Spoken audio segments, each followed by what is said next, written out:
की बात है, किसी जंगल में टुनटुनी चिड़िया अपनी छोटी सी बेटी मुनमुन चिड़िया के साथ रहा करती थी।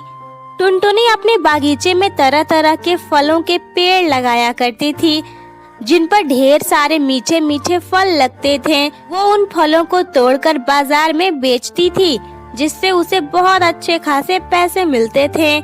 टुनटुनी अपने खेत में बहुत मेहनत करती थी और अपने पेड़ पौधों का बहुत अच्छे से ध्यान रखती थी, इसलिए उसके फल बहुत ताजे और मीठे होते थे।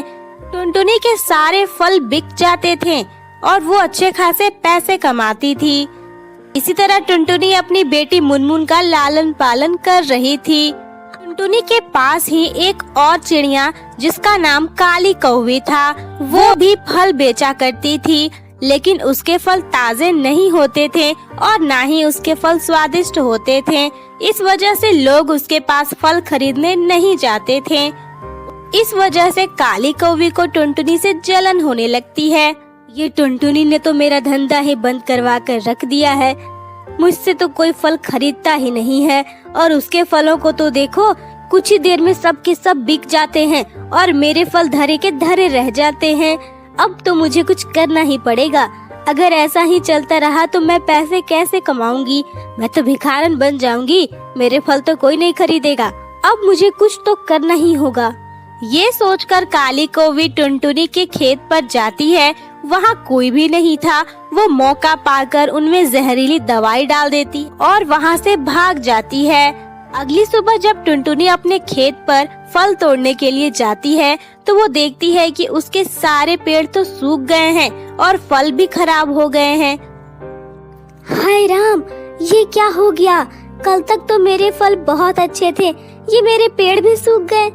ऐसा क्या हो गया रात में इन्हें? कहीं किसी ने इनके ऊपर कोई जहरीली दवा तो नहीं डाल दी? पर ऐसा कौन कर सकता है? किसे मुझसे दुश्मनी हो सकती है? टुनटुनी दुखी होकर अपने घर वापस आ जाती है। मुनमुन चिड़िया उससे कहती है, माँ, तुम इतनी जल्दी घर आ गई? तुम अभी तो फल तोड़ने गई थी, इतनी जल्दी कैसे आ गई? और तुमने फल क्यों नहीं तोड़ा? आज बाजार नहीं जाना क्या? तुम्हारी तबीयत तो ठीक है ना? क्या बताऊं मुनमुन बेटा, हमारे सारे पेड़ खराब हो गए हैं। लगता है किसी ने उनमें जहरीली दवा डाल दी है। सारे के सारे पेड़ सूख गए हैं और सारे फल भी खराब हो गए हैं। अब मैं क्या बेचने जाऊं? मुझे तो कुछ समझ नहीं आ रहा है, अब मैं करूंगी क्या? टुनटुनी और मुनमुन दोनों बहुत परेशान हो जाते हैं। इसी तरह कुछ दिन बीत जाते हैं। माँ, मुझे बहुत भूख लग रही है। माँ, घर में खाने को एक दाना भी नहीं है, पैसे भी खत्म हो गए हैं। अब हम क्या खाएंगे? माँ, मुझे तो बहुत भूख लगी है, मुझे कुछ खिलाओ। हाँ मुनमुन बेटा, तू चिंता मत कर, मैं अभी जंगल जाकर फल की तलाश करती हूँ। क्या पता जंगल में खाने के लिए कुछ मिल जाए। तू यहीं घर पर आराम से रह, मैं जंगल से अभी आती हूँ। टुनटुनी फल की तलाश करते हुए जंगल में चली जाती है। जंगल में जाने के बाद उसे एक चिड़िया मिलती है जो बीमार थी और ऐसे ही जमीन पर पड़ी हुई थी। उसके पंख से खून भी निकल रहा था। अरे ये क्या हो गया? ये इस चिड़िया को क्या हो गया? इसके पंख से तो खून भी निकल रहा है। मुझे इसकी मदद करनी चाहिए। ये कहकर मुनमुन चिड़िया उस चिड़िया के पास जाती है और उसके पंख में जल्दी से जड़ी बूटी की दवा डालती है। उस चिड़िया का पंख ठीक हो जाता है और वो उठ जाती है। वो टुनटुनी से कहती है, तुम कौन हो बहन?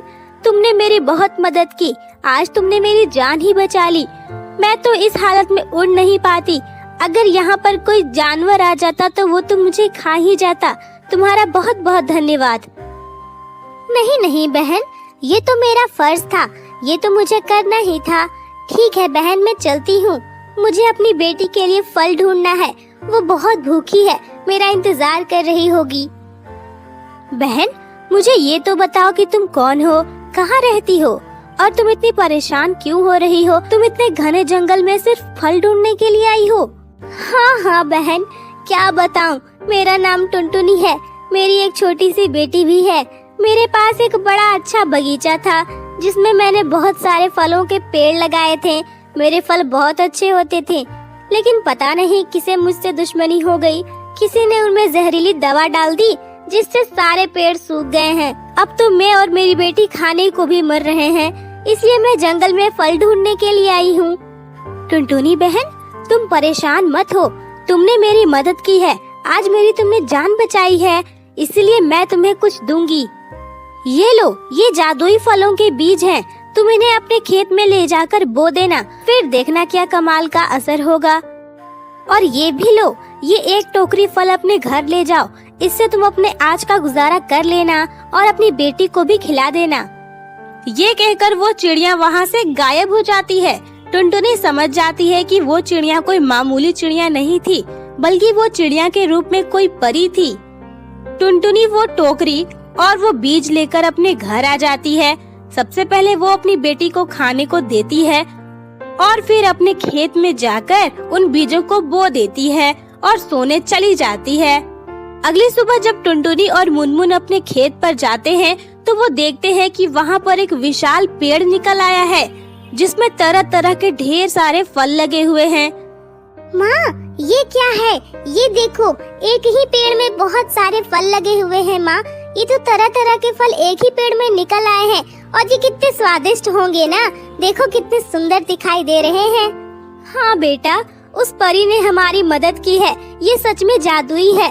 उसने कहा था कि ये जादुई बीज हैं। मुझे यकीन नहीं हुआ था, लेकिन अब मुझे यकीन हो गया बेटा। अब हमारी जिंदगी फिर से सुधर जाएगी। दोनों माँ बेटी बहुत खुश हो जाते हैं और उस पेड़ में से ढेर सारे फल तोड़कर बाजार में बेचने चले जाते हैं। सभी ग्राहक उनके पास आते हैं और जल्दी जल्दी फल खरीदने लगते हैं। ये देखकर काली कौवी सोचती है, अरे ये टुनटुनी अब फिर से आ गई, पता नहीं अब इसने कहां से फल ले आया है। अब इसके पास कौन सा खजाना हाथ लग गया है। मैं क्या करूं इस टुनटुनी का, मुझे तो समझ ही नहीं आता। जो भी हो, अगर इसके पास दोबारा कोई पेड़ आ गया है तो मैं उसे भी सुखा दूंगी। इसी तरह रात हो जाती है। काली कौवी टुनटुनी के साथ कुछ गलत करे उससे पहले ही रात को बड़ी तेज तूफान और बारिश शुरू हो जाती है, जिससे काली कौवी के फलों के सारे पेड़ टूटकर गिर जाते हैं। अगली सुबह काली कौवी जब अपने खेत पर पहुंचती है तो वो देखती है कि उसके सारे फलों के पेड़ तो टूटे और बिखरे पड़े हुए हैं। ये देखकर वो खूब रोती है और उसे अपनी गलती का पछतावा भी होता है। इसीलिए कहते हैं, हमें किसी के साथ बुरा नहीं करना चाहिए। हम जैसा दूसरों के साथ